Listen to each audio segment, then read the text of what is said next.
This video was made possible by the guys at EV Chargers Direct. Their assistance in sending us a home charger meant that we were able to film without relying on public infrastructure. If you're looking for any type of charger for your EV, check them out, link in the description below.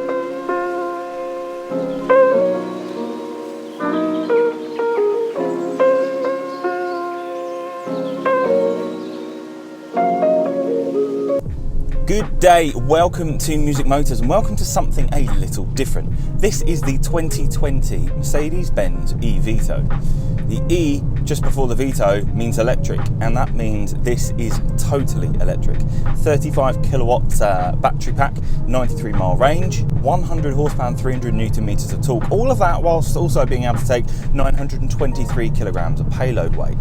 This one's finished in brilliant silver metallic, and this vehicle on the road realistically costs, including that, almost £50,000.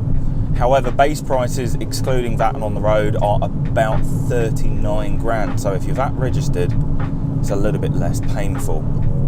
The biggest thing with this is that this is Mercedes trying to revolutionise the logistics industry, because yes, whilst this only has Type 2 charging, a lot of inner city vans may not go over that 90 mile per day limit that this has. And also if you look into things like the e-Sprinter, they have rapid charge, and no doubt later versions of this will end up having that rapid charge capability anyway. But in this episode of Music Motors, I'm testing this not in my normal way. Instead of doing my town and motorway economy trips, I thought I'd test this properly by doing some multi-drop couriering. You join me in the back of the van. Reason being, I'm prepping. What am I prepping? The van for the Courier test. Unlike any test I've done before, this test is about testing the daily drop, the multi-drop driver around town. So this is my test, loads and loads of drops over various amounts of the day. Let's see how this does, starting with 100% at the depot.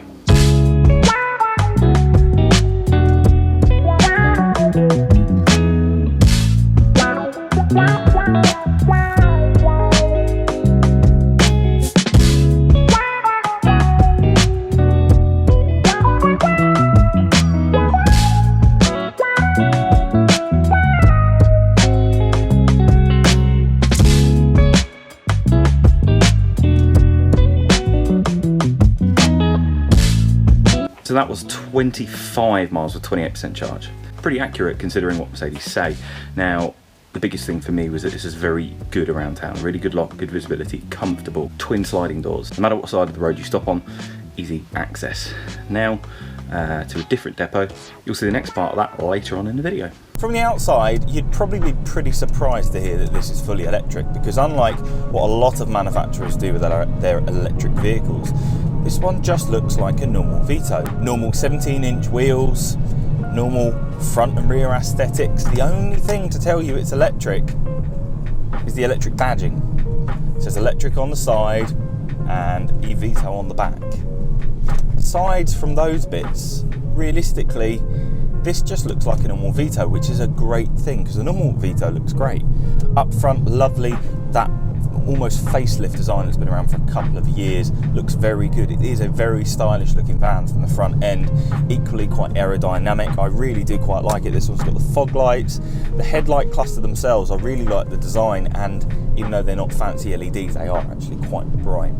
The side profile is unquestionably Mercedes. This has been the Vito design language, shall I say, for quite some time now. This one has twin sliding doors.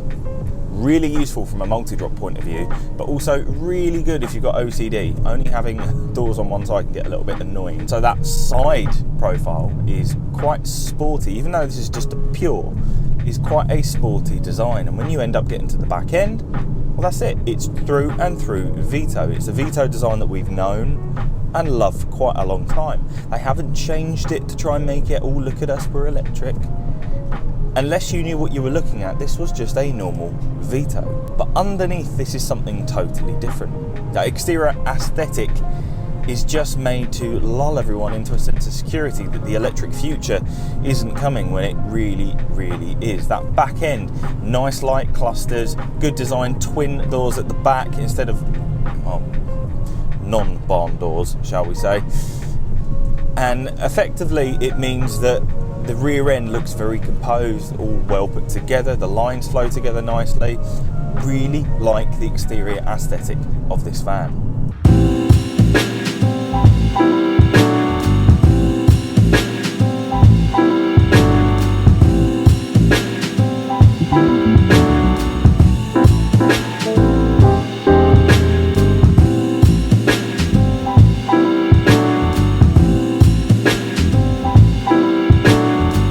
So another 37 miles down and 40% charge. Bearing in mind that I started today with 100% charge, it means that I've actually got more than enough to get back to the depot and put this back on charge. And whilst I appreciate some people do a lot more drops than me in a day, this was kind of a varied amount of drops. There was a lot more motorway than you would expect for an intercity kind of multi-drop vehicle, unless you have to pick up from a depot outside of, for instance, the M25 and drive into central London. Generally, I found this quite impressive. Genuinely was very good. The audio was fantastic. The driver's seat doesn't get uncomfortable at any point. The visibility is really, really good. And the range is doable.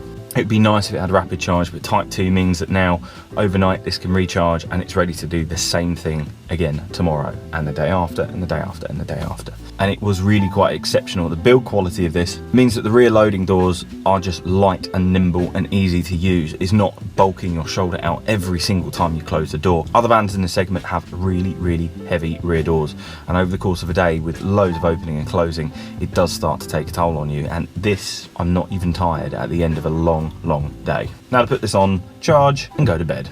Inside then, you would expect to be up to the standards of the new Sprinter.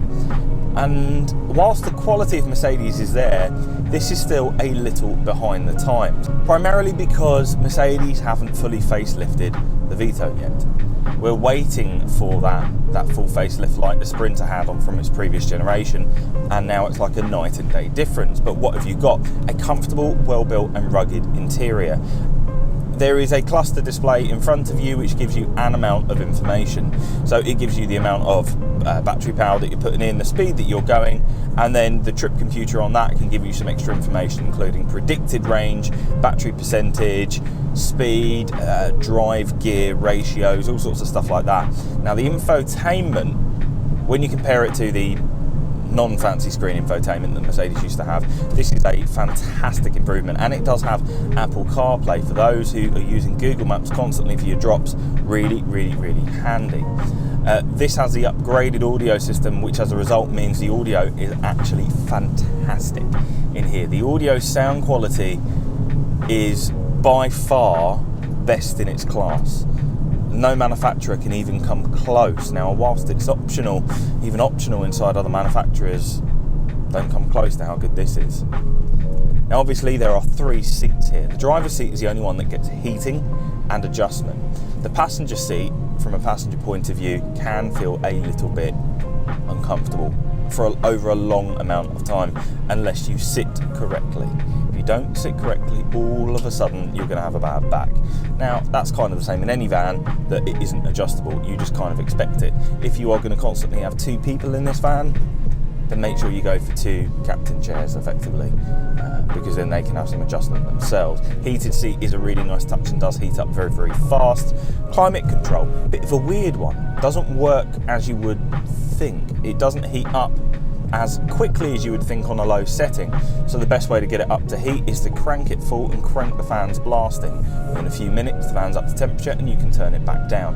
Obviously having the climate control on does affect the range. The sound on the inside is very quiet. It feels very, very well built, very, very refined.